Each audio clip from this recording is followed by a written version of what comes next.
जब अमित का नशा उतरा, अमित जैन का जब नशा उतरा, तो उसने देखा होटल के अंदर तो अब कुछ नहीं, विश्वासघात, भयंकर विश्वासघात। ना तो सावनी है, ना उसके लाखों रुपए है, ऐसी चीटिंग, ऐसा विश्वासघात, ऐसा धोखा।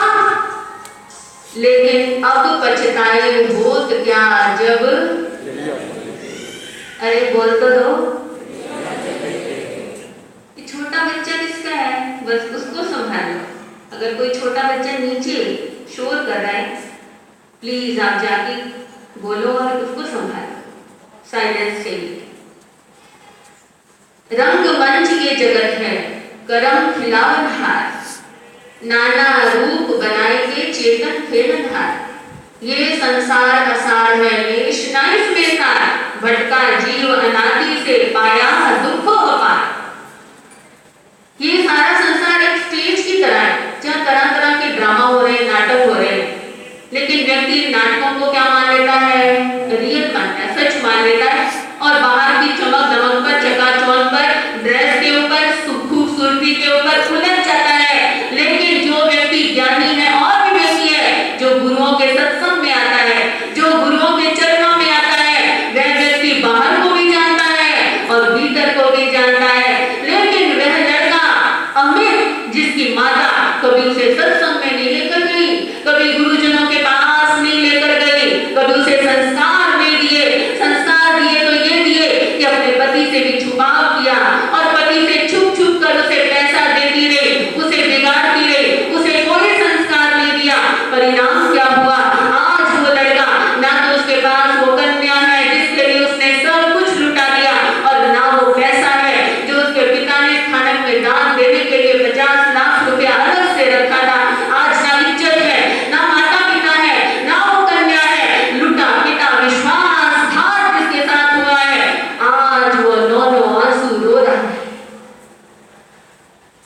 होटल से पीछे उसने देखा, जंगल दिखाई दिया, अब तो मरना ही सही, घर में कैसे जाऊं या मुंह लेकर जाऊं, आत्महत्या करूं। जंगल में गया, एक सूखे कुएं के अंदर उसने छलांग लगा दी। उधर से एक महाराज साहब उपाध्याय, जो श्रवण संघ के उपाध्याय हैं, वे विहार करते हुए कुछ लोगों के साथ आ रहे थे। उन्होंने अचानक देखा कि किसी लड़के ने इस कुएं के अंदर छलांग लगाई है। उन्होंने अपने साथ चलने वाले श्रावकों से कहा, उस बच्चे को जल्दी निकालो। उसको निकाला गया, इलाज करवाया, उपचार करवाया, वो बच्चा स्वस्थ हो गया, सारा पता किया, और उस अमित ने गुरु महाराज के सामने अपनी जिंदगी की सच्ची सच्ची सारी कहानी सुना दी, सारी कथा अपने गुरु महाराज को सुना दी, और फिर कहा, गुरुदेव अब मैं जीना नहीं चाहता, मुझे मरने दीजिए। गुरु ने उसके घर वालों को फोन करवाया।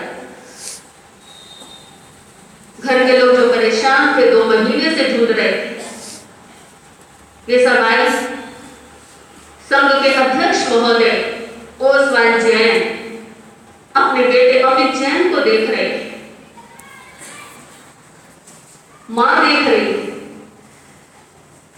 कि बेटा चलो कोई बात नहीं, तुझसे गलती हो गई, लेकिन अपने जीवन को फिर दोबारा अच्छा बनाओ। लेकिन गुरु महाराज ने मना कर दिया। जिस बच्चे को 20 और 22 साल तक तुम कोई अच्छे संस्कार नहीं दे पाए, अब इस बच्चे को सिर्फ 2 महीने के लिए मेरे पास छोड़ दो। ये 2 महीने मेरे पास रहेगा।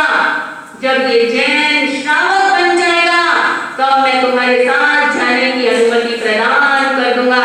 और वो अमित जैन 2 महीने तक उपाध्याय श्री के सानिध्य में रहा, गुरुदेव के सानिध्य में रहा। गुरुदेव ने उसे सामायिक करना सिखाया, स्वाध्याय सिखाया, उसे शास्त्रों के गहन रहस्य समझाए। वे सामायिक स्वाध्याय सेवा और सत्संग के अंदर लग गया, गुरु की सेवा के अंदर लग गया। जब उसकी एनर्जी ने मोड़ खाया और उसे इस रहस्य पता चले और भगवान की वाणी के ऊपर उसकी श्रद्धा हुई, तो वह व्यक्ति जो कल तक जीरो था, आज क्या बन गया, हीरो बन गया, पक्का जैन श्रावक हो गया। देवी समाई करना, चौविहार करने लगा, गुरु की सेवा करता है, सत्संग करता है, शास्त्र पढ़ता है, स्वाध्याय करता है। जीवन बिल्कुल बदल गया, शांति आ गई, आनंद आ गया। 2 महीने बाद गुरुदेव ने उसे उसके माता पिता के साथ भेज दिया। माता पिता ने कहा बेटा अब तू एक धर्मात्मा श्रावक है, हम तेरा विवाह करना चाहते हैं। नहीं पिताजी, मैं तब तक विवाह नहीं करूंगा जब तक जो 50 लाख रुपया मैंने आपका दान का जो पैसा था मैंने वो लूटा है, जब तक मैं अपने हाथों से बिजनेस करके 50 लाख रुपया आपके हाथ में नहीं दे देता तब तक मैं विवाह नहीं करवाऊंगा।